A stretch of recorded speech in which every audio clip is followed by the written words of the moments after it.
Hi everybody. Today we're going to be doing a behind the scenes tour of the float line at the NSG Pilkington plant in Rossford, Ohio. Most times when we go on a tour, we want to start off around the furnace area. Everybody loves the furnace. It's nice, big, hot, it's super cool. But today I'm going to take you back a little bit further and actually show you where the process starts. It's a place that we can't typically take people on tours due to safety and just practicality reasons. It's also not very exciting to look at.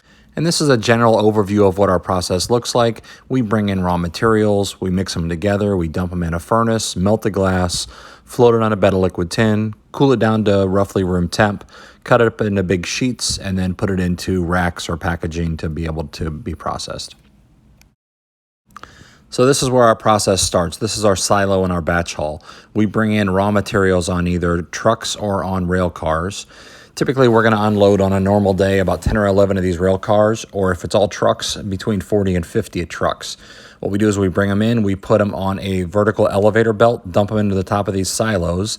Then we mix them up, add a little bit of water, and we put it on this conveyor system, which is maybe a quarter-mile long, and it wraps back and forth and then takes it from that silo over to the furnace where we're looking at the glass. So now we're looking at the front of the furnace. This area is notoriously difficult to photograph and take video of. It's about 60 feet wide. It's about 30 feet tall. There's this massive arch that goes over the entire furnace. And what we do is we dump in the raw materials. We mechanically push it in about once a minute with these water-cooled steel blades. And then a ton of gas goes over top to melt the glass.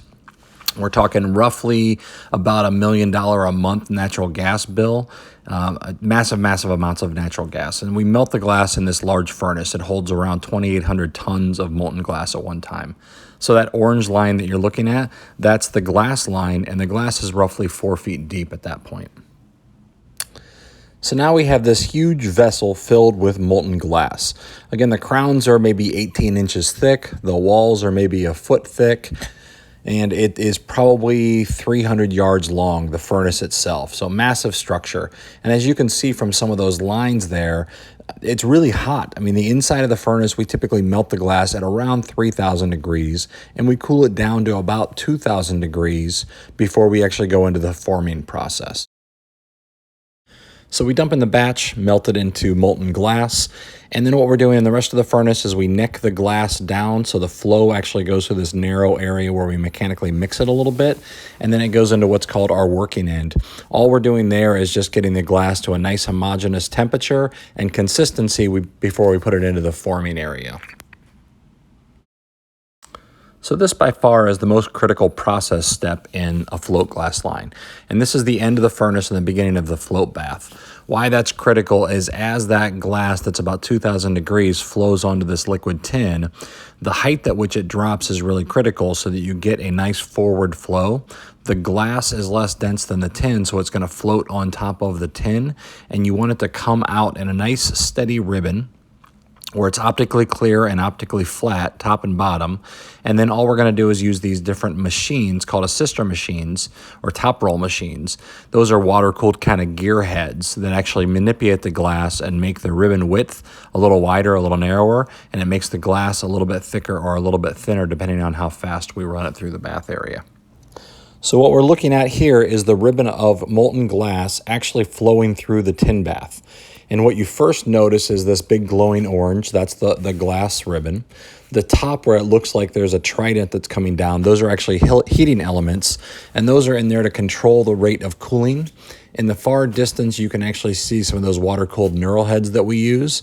And again, all we're doing is that we're processing this glass through this nice large bath.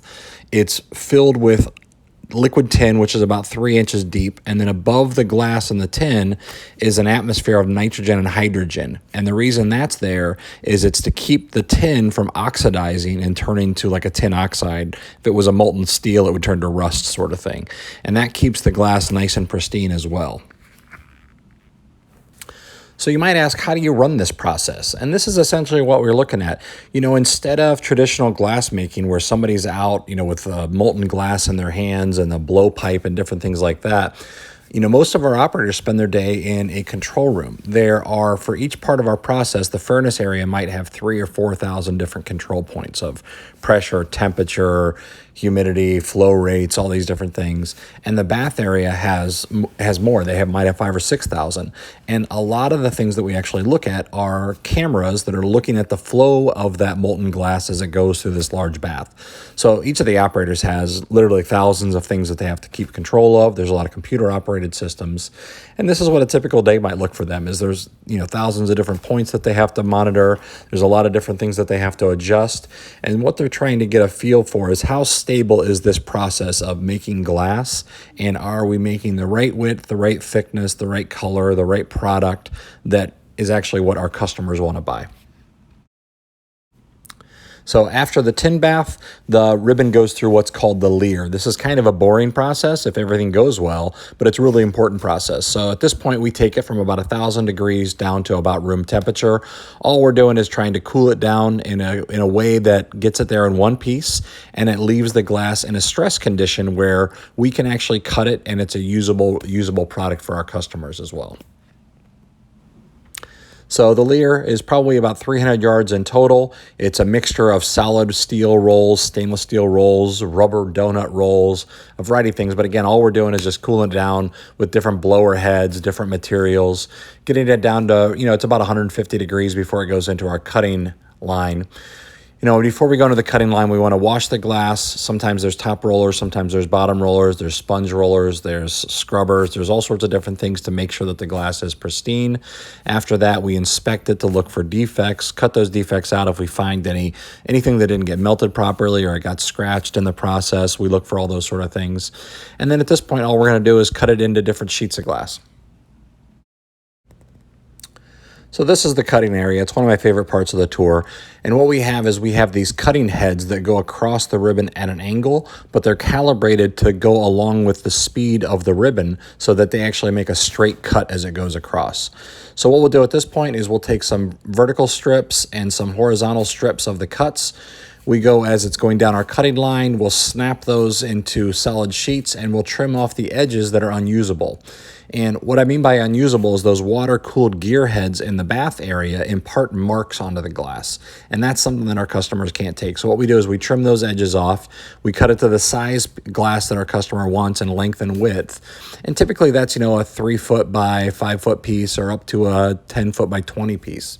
And this is a picture of what one of those cut edges looks like. And you can see there's kind of a jagged edge that is about 2 inches in, and that's from where the assister heads or the top rolls actually impart this mark into the glass. So today we're actually making block size for windshield parts. So our computers go in, say the sizes that we want to cut, we cut out the defects, we can do horizontal and vertical cuts so that we can cut to the sizes that we want, we trim off those edges, and now we have full width pieces of glass that are going down the ribbon and are being conveyed through a series of different conveyor belts, roller belts, and computer operated things that get these things down the line. So what we'll do off of our main line is we'll transfer all these down essentially to the right leg where the glass is going to get transferred, and then we'll transfer these through one conveyor system to a different conveyor system to actually get them down to our packing areas. So it's kind of cool to watch. It does different staging. There's all sorts of different speed motors that have to interact with each other. There's lots of things that go right on good days, and there's lots of things that potentially can go wrong, but it is kind of mesmerizing to watch these things move around, transfer automatically. So now we've transferred these off the main line, we put them through down the leg spur, and we snap them into the different lengths of pieces. So now we have the widths that we need, we have the lengths that we need, and we continue on down that conveyor belt to the packing stations. As they're transferring through, we put a little bit of Lucor on there, which is like a packing powder that gives us stain resistance. They continue conveying down these legs. And then once they get to the packing stations, there's cameras that actually sense where the corner of that glass is. The robot says, okay, where's the XYZ position of that glass? It goes out and knows where to pick it up, and then it knows where on the rack it should place that. So it's all automated process to go out and pick that piece of glass up and then place it out into the robot.